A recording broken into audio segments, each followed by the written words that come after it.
Thank you so much for inviting me here, Jaganji and Shefali ji. I'm delighted to be here, and what an honor it is. Namaskar. Uh,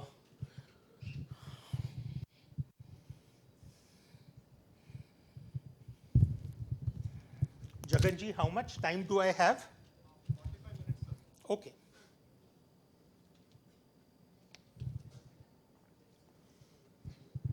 So I thought that I will tell you a little bit about uh, why I believe it is so important that there should be a new breed of storytellers. And this breed of storytellers has to be with the angle of preserving our civilization.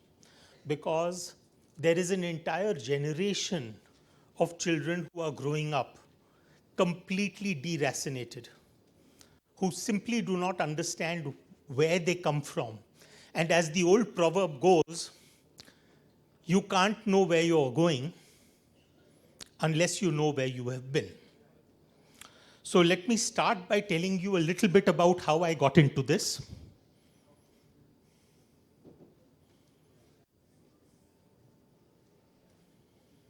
Ah, okay. So most people know me for these books which I have written in a series which is known as the Bharat series. And the first book in this was the Rosabal line. And then after that, there have been 6 more, so there's a total of 7. Another book will come soon in the Bharat series, sometime in the beginning of next year. And as a result of your love and affection and regard, more than 2 million books have already been sold.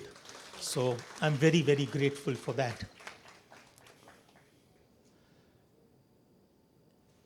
Yeah. I'm just, can you lift the computer a little bit, put it on something? Okay, so my world is not a world of literature. I grew up in a Marwadi Banya family. My father is a Marwadi. My mother is a Banya. So deadly combination.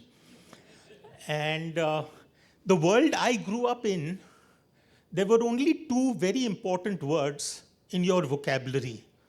And they were known as debit and credit.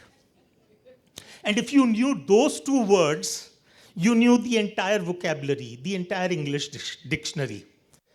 But in parallel with that world of business, there was also the world of books. And that world of books actually came to me from my Nanaji. My Nanaji was not only a businessman, but he was also someone who was very, very fond of reading. And during his lifetime, he would very lovingly send me 1 book every week to read. During his lifetime, he sent me a little over 300 books. So, and then he would expect that I should tell him what I read, whether I liked it, I didn't like it, why I liked it or didn't like it. So it was the earliest form of a book report. But now, of course, my father was not interested that I should be doing any of this. So,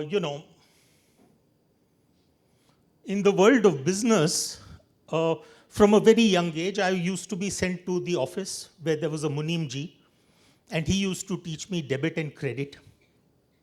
And he would always tell me that bookkeeping is more important than book reading. And if you must read something, then read a balance sheet. Yeah? Why are you wasting your time with all of this? So I would go back to Nanaji and I would say, Nanaji, this is what Munimji is saying. And Nanaji had this very wonderful way of explaining things. He would say that Lakshmi is of little use without Saraswati. And their relationship is very strange. Lakshmi is innately curious about Saraswati. She wants to go wherever Saraswati goes. So if Saraswati is in this room, Lakshmi wants to come into this room. If Saraswati goes up and she leaves, then so does Lakshmi. Because now she's curious, where has she gone? But when Lakshmi and Saraswati sit together, then only deity that can sit between them is Ganesha. So he said that Ganesha is the perfect embodiment of wealth and wisdom, which is well-being, what we call Shubhlabh. So he turned around and said to me, Beta, live your life like Ganesha, which explains why I look the way I do. But anyway, the point is that my story would be incomplete if I didn't tell you about something that happened to me many, many years ago. I had gone for a lecture. I was in the city of Kolkata. And after my lecture was over, I had time to kill. My flight was only the next day. So I told the driver, I said, take me to some interesting place. And he said, Saab, aap mandir jayenge?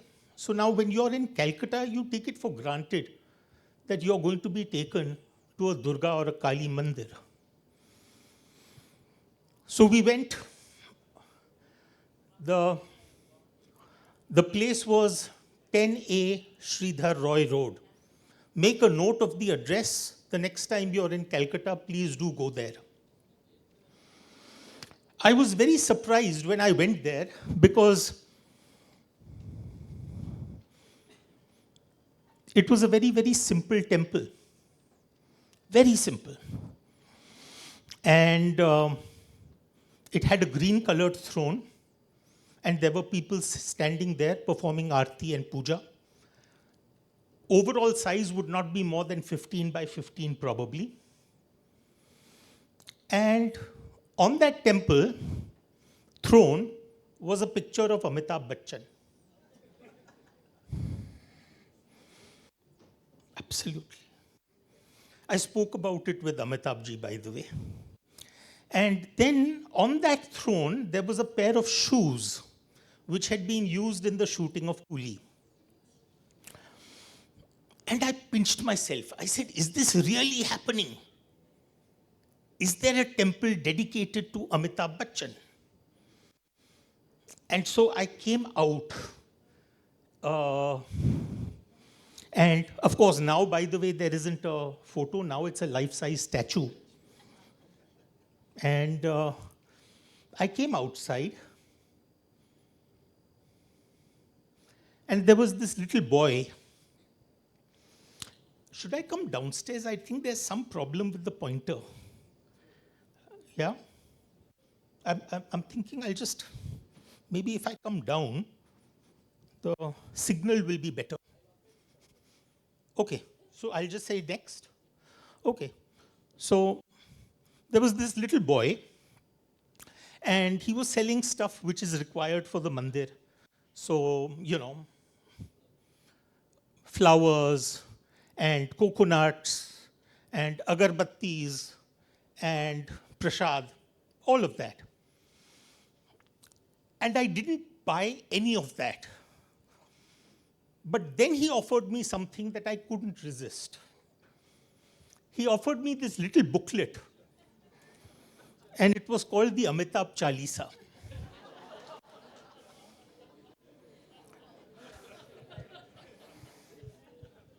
And that's the moment I realized it was like the moment of truth, right?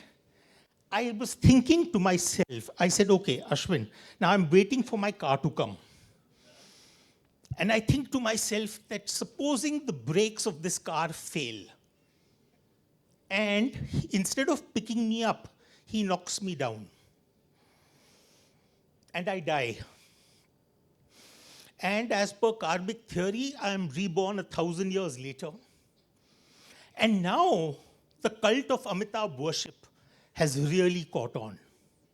Now there isn't one temple for Amitabh, but 1 lakh. And then someone was to come to me and tap me on my shoulder and say, could Amitabh have been a real person in history? Now that's precisely the question that we are asking about Ram and Krishna and so many others. So, in that sense, it suddenly opened up a world where I said, well, you know, there is one part of us which talks about itihas, and another, itihas as it happened. And Puran, what is very old, happened in ancient times. And we like to think of one as fact, and we like to think of one as myth, one as fantasy. But it began to occur to me that the overlaps are far greater than what we imagine. You know, there are these two words which are thrown about very constantly nowadays, myth and history. And, well, my favorite definition of a myth is what Lewis said. It's a lie that reveals a truth. And then, of course, you have history. Are you operating or am I operating? Because I think if we both operate, there'll be a problem. Okay. So history is a myth that men choose to believe. My favorite definition of history is from George Santayana. He said, history is a pack of lies about events that never happened, written by people who were never there. So in that sense, what are you going to believe? Are you going to believe myth or are you going to believe history? And I believe that there is an opportunity for us to believe both.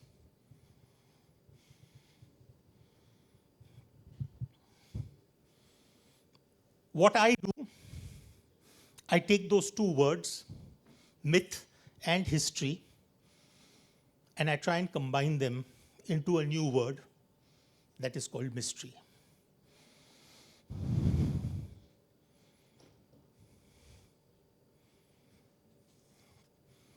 So when we try to pick out anything by itself, we find it hitched to everything else in the universe.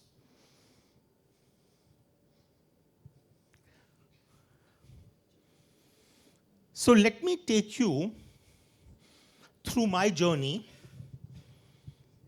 and some of the ideas that came to me when I was writing my books.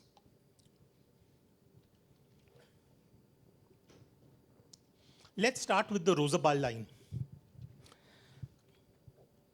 I was in Srinagar. The year was 2003. And in Srinagar, of course, I was there to attend a dear family friend's wedding, and my flight got cancelled, and I had an extra day. So as usual, I said, take me to some interesting place. So the driver, he took me to this tomb in the heart of Srinagar. I had been by then several times to Srinagar, but I'd never been to this particular place. And he said, Iska naam hai Rosabal, which translates to Tomb of the Prophet. So we went there. At that time, I was able to go in. The political issues around this particular tomb had not started at that time. And there is a burial there. The sarcophagus lies along a Mecca axis. And it is believed that there is a Muslim Pir who is buried there. His name is Nasiruddin, from the 13th or 14th century. And the head is pointing towards Mecca.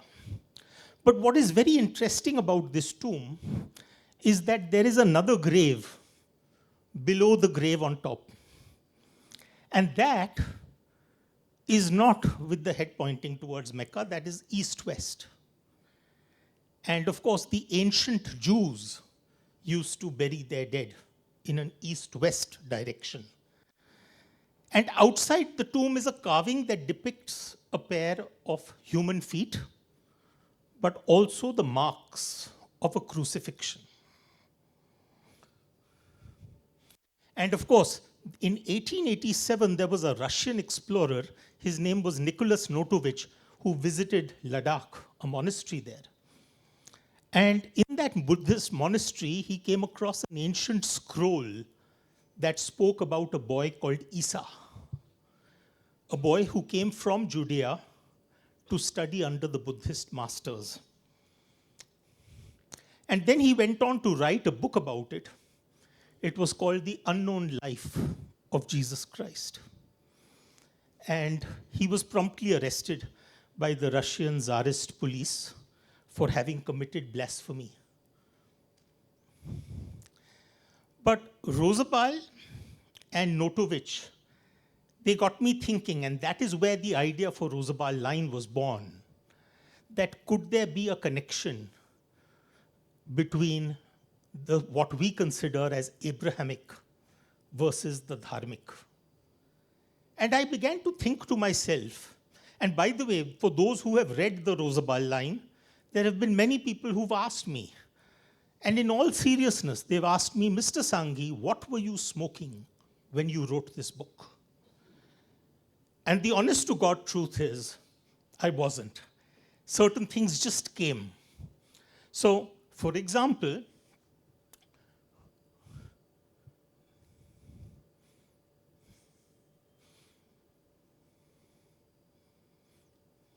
what's going on, my dear? Aap piche jao, piche jao, piche jao. Piche jao, piche jao. Okay. So we start with the most common Trinity, the biblical Trinity, the Father, the Son, the Holy Ghost. Then, next, we have the Zoroastrian Trinity, which is good thoughts, good words, good deeds. Next, the Buddhist Trikaya, which is the ultimate reality, the divine incarnation, and the physical incarnation. So many trinities. Next. And then, of course, we have the trinities of Sanatan Dharma. Brahma, Vishnu, Shiva, and Lakshmi, Saraswati, Kali. Depicted as triangles, one pointing upwards, one pointing downwards. But the thought came to me that what happens when you bring those two triangles together? And next, what you'll end up with is a six-pointed star, which covers all the six manifestations, as it were. And of course, that six-pointed star is famous, right? Next. You see it, of course, outside many, many temples. Next. You see it in the yantra, the overlap of triangles. You see it all the time. Next. This is, of course, the Shiva Nataraja outside CERN in Geneva. And next. Of course, very often it is expected that the Nataraja is symbolizing the movement of subatomic particles. Next. But have you thought that it also symbolizes the six-pointed star? Next. And of course, the most famous of the six-pointed stars is the Star of David, which is the ultimate symbol of Judaism, as it were. Next. Now, I want to take you to a picture. This is a picture painted around 1839 by an English lieutenant serving in Afghanistan. Next. It's actually the tomb of Mahmud Ghazni in Afghanistan. So it's a sketch of that. And I want to show you the doors. Please try and notice those doors very carefully. Next. Can you see that? Next. You'll see that it contains six-pointed stars. And these were the sandalwood doors that had been carried away from Somnath and had been installed outside Ghazni's tomb. And thereafter, you see this six-pointed star having become a normal feature even in Islamic architecture. Next. You see it on various tombs going back to the 14th, 15th odd century. Next. The point I want to make is a lot of the things that we think are distinct and separate are not. Next. Let me go to a book called The Magicians of Mazda. Next. So we have the ancient sacred texts, which are known as the Gathas, which was the holy Zoroastrian scriptures and written in a language known as Avestan. Next. On the other hand, we have the ancient Hindu book of knowledge, the Rig Veda. Next. Next. Look at these two verses. One is from the Gathas, one is from the Rig Veda. Tam amavantam yajatam suram dhamasu savistham. And now, other than the inflection points, nothing else changes in the Avestan version. Next. Both mean exactly the same thing. The powerful God, the most powerful Mitra, in the world of creatures, I will adore him. Next. And then, of course, we also have what we like to consider, of course, as dualities in the next. The Devas, next. And of course, in Zoroastrianism, you have the Daivas, next. And of course, in Hinduism, you have the Asuras. And in Zoroastrianism, you have, next, the Ahuras, right? Next. So what's very interesting is that the Parsi Navroz is the equinox, the vernal equinox. And Kashmiri Pandits celebrate exactly on the same day, but they call it Navreh, not Navroz. Next. And they wear the sadri, the Pandits wear the sadre. Next. Both texts venerate Varun. Varun and Mitra go together. Varuna and Mitra. Next. And Varuna, of course, in the Vedas is also called Asura Maya. And then that Asura Maya becomes Ahura Mazda within the Gathas. Next. And Mitra, of course, is loved by the Romans. They love him much more than Varuna. So therefore, Mitra becomes the next greatest deity, resulting in the Mithraic cults of Rome. Next. And of course, the Vedas talk of Yama and Yamini. But Europe loves Yama and Yamini. Next. So Gemini, the twin star, is actually derived from Yama and Yamini. Next. And the Greeks also loved Varuna. The Romans loved Mitra. The Greeks loved Varuna. And so they decided to call him Uranus. So, next. And of course, we now talk of the word Shehenshah, but King Darius called himself Shetya Shete, or the Kshatriya of Kshatris. And that later on gets shortened to Shehenshah. Okay, next. So we have this ancient Persian Empire. And in this ancient Persian Empire, somewhere around 1500 to 2000 odd BC, a figure emerges. Next. That figure is what is known as the founder of the Abrahamic forces, and that is Abraham. But when I was writing the Rosabal line, I was very interested in thinking about it this way. Next. That if I took the letter A from the beginning and put it at the end, it gives me something completely different. Now, please don't take me seriously. Seriously, don't make the mistake of taking me seriously, because I'm a fiction writer. But I see what is in front of me, and I talk about it through my fiction. It is now for serious scholars to go back and research this stuff. Next. And Abraham has a wife. Her name is Sarah. Next. Next. And Brahma has a consort, Saraswati. So honestly speaking, I don't know whether these connections are just something that I've conjured up. I don't know. But I believe that there was a strong borrowing of ideas from our dharmic civilization, which eventually got transplanted into other civilizations in different ways. Next. Think about this. In the Jesus Christ story, you have 3 kings of Orient who found the baby Jesus. Next. They are called the 3 magi. And within the Gathas, there is reference to magi. Magi were the ancient Zoroastrian priests. And so we derived the word magic from the word magi. But no one asks, where does that word magi come from? Next. Where does the word magi come from? The singular is the word magus. Next.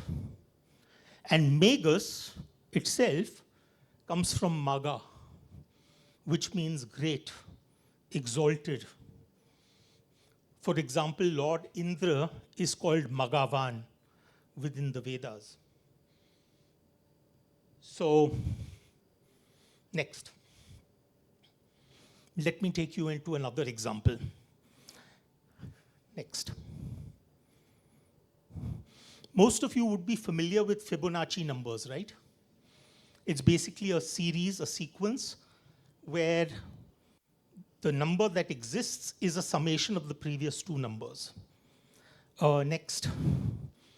And of course, as if you start plotting these numbers, then you end up with what is known as the golden spiral. Next. And of course, by the way, we call them the Fibonacci numbers, but India's Pingala had already figured this out, and he called it Matra Meru. So actually, in that sense, Fibonacci came much, much later. Next. But one sees the golden spiral in many, many forms in nature. You see it in corals, you see it in shells, you see it in atmospheric systems, cloud formations, and so much more. In seeds. Next. And of course, you also see the golden spiral in the universe, in the skies. In the skies, you see the Milky Way. And next. The Milky Way consists of a core surrounded by a circle of gas, dust, stars, and there are 4 arms that branch outward in a logarithmic shape. Next. What else has 4 arms and branches outward logarithmically? Next. So maybe, just maybe, our ancient seers were seeing something that we did not see for a long, long time. Next. Of course, it is conducive, well-being, auspicious, swastika. But remember one thing, the Vedas say, Anu Bhadra Kritavo Yantu Vishtvatah. Let good thoughts come to us from all directions. Who knows, maybe the swastik is symbolizing that. Next. And then, of course, for those who have read the Krishna key, I call it actually a mathematical plotting of Cartesian coordinates, which also actually can play out. And next. And then, of course, the symbolism of 4 rivers coming down Mount Meru. So there are lots and lots, and this is my playground, and I love doing this.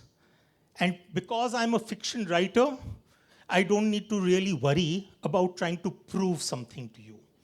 I'm a conspiracy fiction writer, and I deal with a question which is called, what if? What if Ashwin Sanghi is true? Right? Next. Let's go to the Krishna key. Next. In the Krishna key, I was at my outrageous best. There is a shivling. All of us know what the shivling is. But remember one thing, the Krishna key was written around 2010, 2011. And I'm going to show you two images from the book. Next. The first thing that struck me about the shivling is that when we go to mandirs, we normally always put phal, phool, doodh, so many things. But in the shivling, we always put bel patra. And that fascinated me, that why specifically bel patra? Next. The botanical name is Aegle marmelos for bel patra. Next. But what is very surprising is that the Oxford Journal has found that bel patra has a radioprotective effect. It protects human peripheral blood lymphocytes against radiation. I found that very fascinating. And of course, one thing led to another inside my mind. Next. So these are two images from that book. The first image is of the Shivlingam.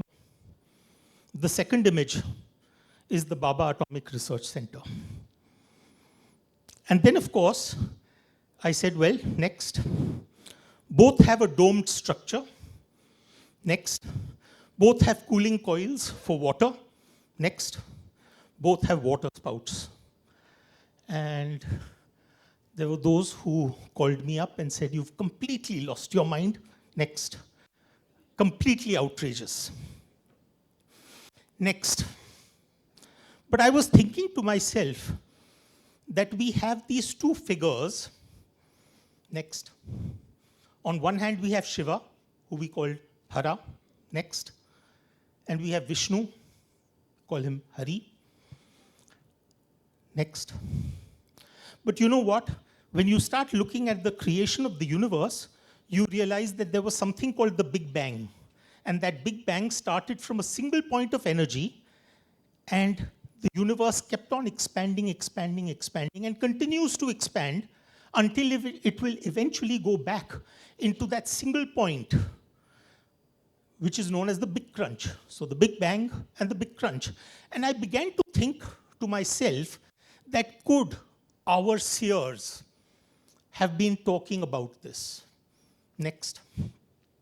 What if expansion of the universe is nothing else but Vishnu?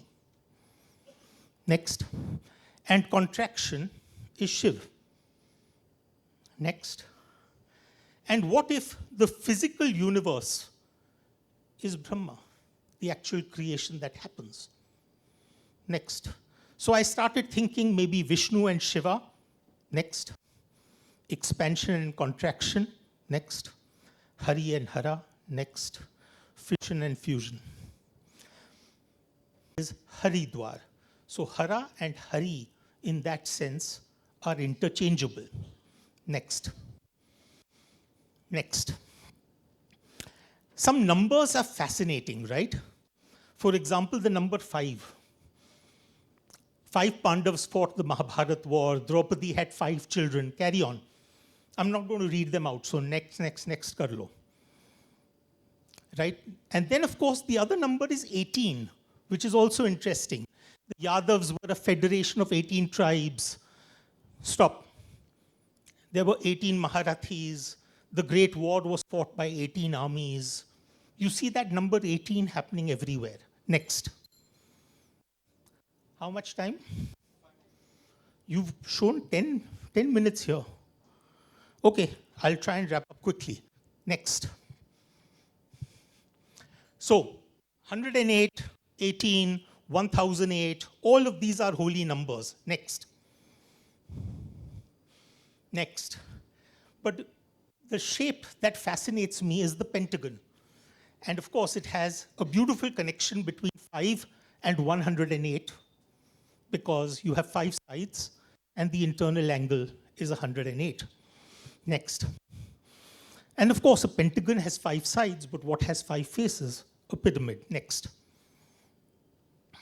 And this is the mastaba of Djoser, a precursor to the later pyramids. Next. How it would have looked at that time. Next. And of course, what is very interesting is the dimensions and the proportions are those of the Sulba Sutras.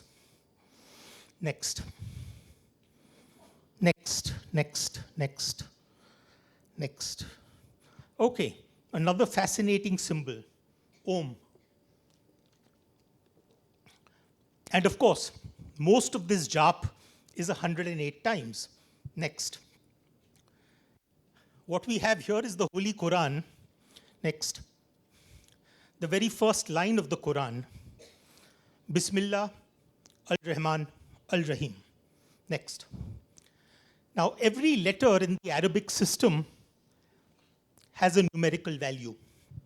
So when you add up the numerical values of this first line, you get a number 786. And that is a holy number in South Asian Muslims. Next. You see it on coins. Next. Next. Next. Next. Yep, you see it everywhere. Film props. Even Amitabh wore 786 on his billah. Okay, now, next. Let's take this number 786 and write it in Hindi. 786. And please, please, please, please, I'm a fiction writer, not a scholar, not a historian, not a theologian. Next. 7. Next. 8. Next. 6. Let's flip it around. Next. Flip.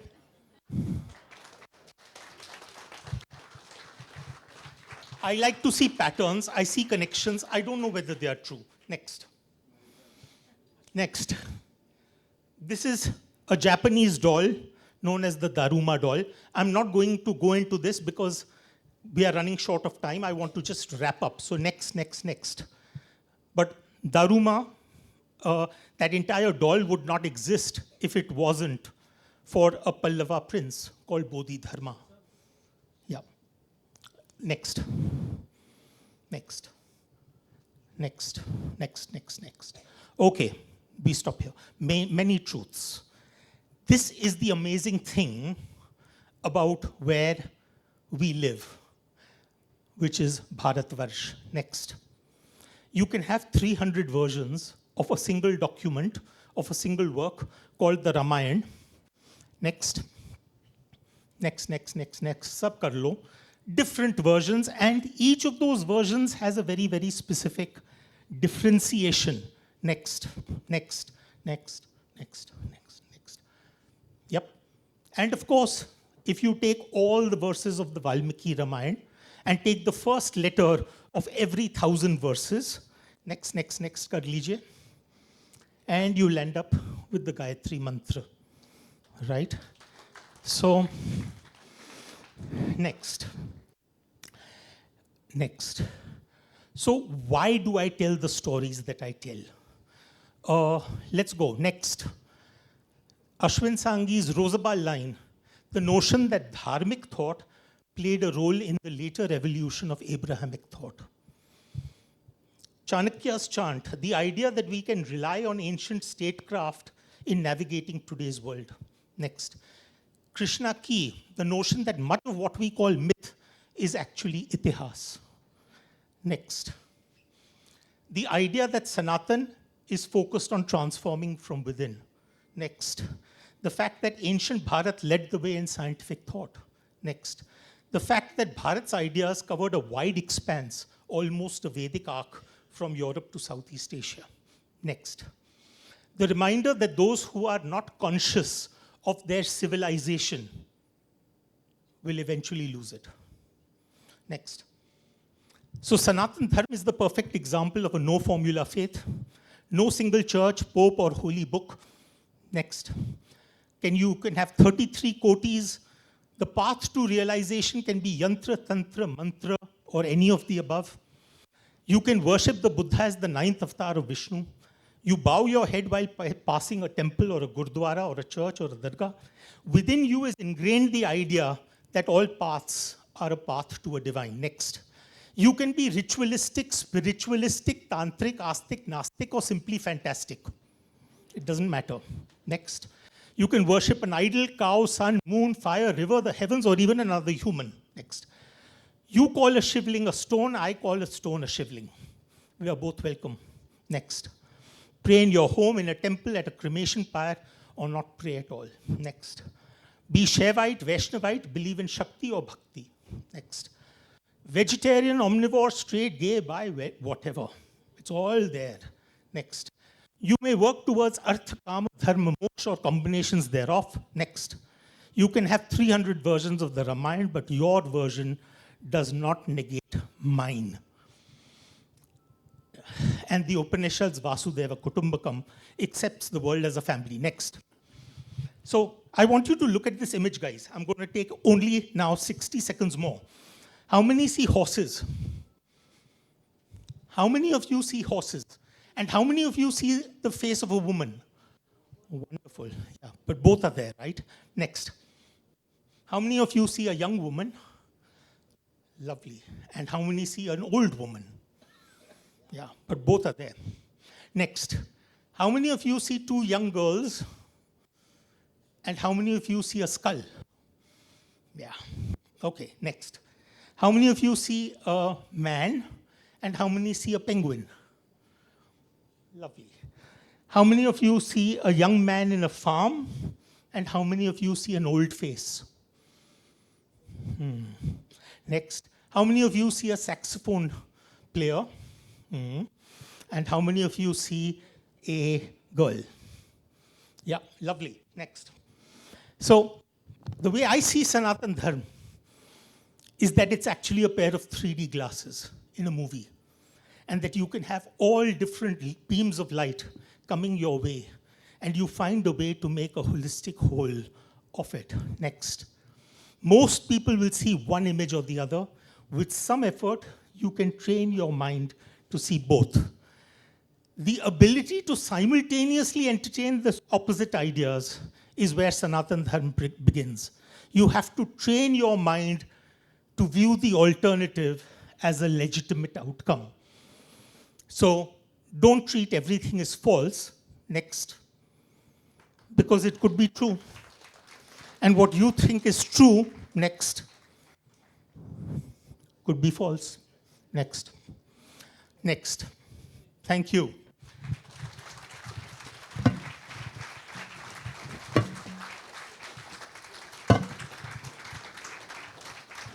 Thank you.